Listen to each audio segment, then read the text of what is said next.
नमस्कार। रिसेंटली काफी सालों की कोशिशों के बाद भारत को अपना पहला स्वदेशी बॉम्बर यूएवी यानी कि मानव रहित हवाई वाहन एयरक्राफ्ट मिल गया है। इसके लिए बेंगलुरु की flying wedge defence and aerospace technologies स्वदेशी स्टार्टअप ने इस यूएवी का निर्माण किया है। भारत की इस बड़ी उपलब्धि के बाद कम लागत और अधिक घातक इस लड़ाकू विमान की झलक देखकर न केवल हमारे दुश्मन बल्कि अमेरिका भी शॉक्ड है। आपको बता दूं कि पूरी तरह से इसको भारत में ही डिजाइन और निर्मित किया गया है। इस यूएवी बॉम्बर लड़ाकू एयरक्राफ्ट का नाम FWD-200B रखा गया है। ऐसे में इस वीडियो में हम आपके साथ रणनीतिक और रक्षा क्षेत्र के लिए महत्वपूर्ण भारत के इस योद्धा के बारे में कीमत से लेकर इसकी खूबियां, अमेरिका के प्रीडेटर MQ-9 ड्रोन की तुलना में यह कैसे बेहतर है, भारत के लिए किस तरह से यह मददगार साबित होगा, उसके बारे में चर्चा करने वाले हैं। दरअसल दोस्तों, भारत में काफी सालों से घरेलू लड़ाकू यूएवी निर्माण को लेकर कोशिश चल रही थी। इस कड़ी में डीआरडीओ के तापस और रुस्तम जैसी परियोजनाएं भी थी, लेकिन वो अपने मकसद में फिलहाल कामयाब नहीं हो पाई है। ऐसे में अब बेंगलुरु की फ्लाइंग वेज ने देश के लंबे इंतजार को खत्म कर दिया। कंपनी के अनुसार FWD-200B का निर्माण भारत की मेक इन इंडिया पहल का ही एक नतीजा है, यानी कि आत्मनिर्भर भारत योजना के तहत यह एक काफी बड़ा कदम है। दोस्तों, भारत का यह लड़ाकू यूएवी कितना खतरनाक है, ऐसे में आप समझ सकते हैं कि इसकी तुलना अमेरिका के प्रीडेटर ड्रोन MQ-9 के साथ की जा रही है।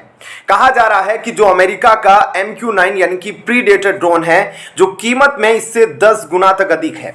यानी कि भारत अगर 10 अमेरिका के MQ-9 प्रीडेटर खरीदता है तो उसको 250 करोड़ रुपए का एक पड़ता है, लेकिन यह स्वदेशी यूएवी महज 25 करोड़ रुपए में ही उपलब्ध हो जाएगा। ऐसे में इसमें इतना क्या खास है जो ये इतना ज्यादा सस्ता और इतना ही ज्यादा घातक है? तो दरअसल यह एक मध्यम ऊंचाई लंबी एंड्योरेंस वाला लड़ाकू विमान है जो 100 किलोग्राम तक का पेलोड उठा सकता है। यह ऑप्टिकल निगरानी पेलोड और सटीक हवाई हमले के लिए मिसाइल जैसे हथियारों के साथ भी लैस है और इसकी जो अधिकतम स्पीड है 370 किलोमीटर प्रति घंटा है। रिपोर्ट्स के मुताबिक दावा यह भी किया जा रहा है कि टेक ऑफ के समय यह 498 किलोग्राम का वजन उठा सकता है, यानी जमीन से 200 किलोमीटर की ऊंचाई तक यूएवी को कंट्रोल भी किया जा सकता है। अगर हम बात इसकी फ्यूल कैपेसिटी की करें तो 100 किलोग्राम है, जिससे इसकी एंड्योरेंस का अंदाजा लगाया जा सकता है कि यह बिना रुके लगभग 12 से 20 घंटे तक आसमान की ऊंचाई में उड़ान भरकर दुश्मन का पता लगाकर उसको हिट कर सकता है। समुद्र लेवल से 9000 फीट की ऊंचाई पर भी यह मानव रहित एयरक्राफ्ट ठीक तरह से काम करने में सक्षम है। ऐसे में कहा जा रहा है कि यह अमेरिका के प्रीडेटर ड्रोन के मायने में भी काफी बेहतर है, क्योंकि एक तो यह कम लागत का पड़ता है, ऊपर से यह अधिक काम करके देता है। यानी कि जो पिछले साल प्रधानमंत्री मोदी गए थे अमेरिका और उनकी यात्रा के दौरान 31 MQ-9B प्रीडेटर ड्रोन देने की अमेरिका ने डील की थी। 31 ड्रोन के अलावा और भी कई हथियार भारत में आने वाले थे। इस पूरे सौदे की जो अनुमानित लागत थी वो लगभग $4 बिलियन यानी कि 32,000 करोड़ रुपए थी।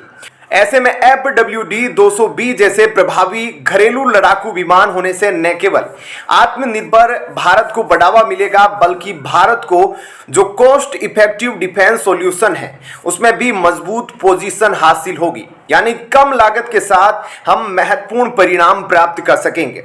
भारत के इससे लड़ाकू यूएवी की झलक पाकर ही दुश्मन हैरान है, क्योंकि इसकी स्पेसिफिकेशन, इसकी क्षमताएं कुछ ऐसी ही है। कमेंट सेक्शन में इसको लेकर आप अपनी राय जरूर दीजिएगा। धन्यवाद।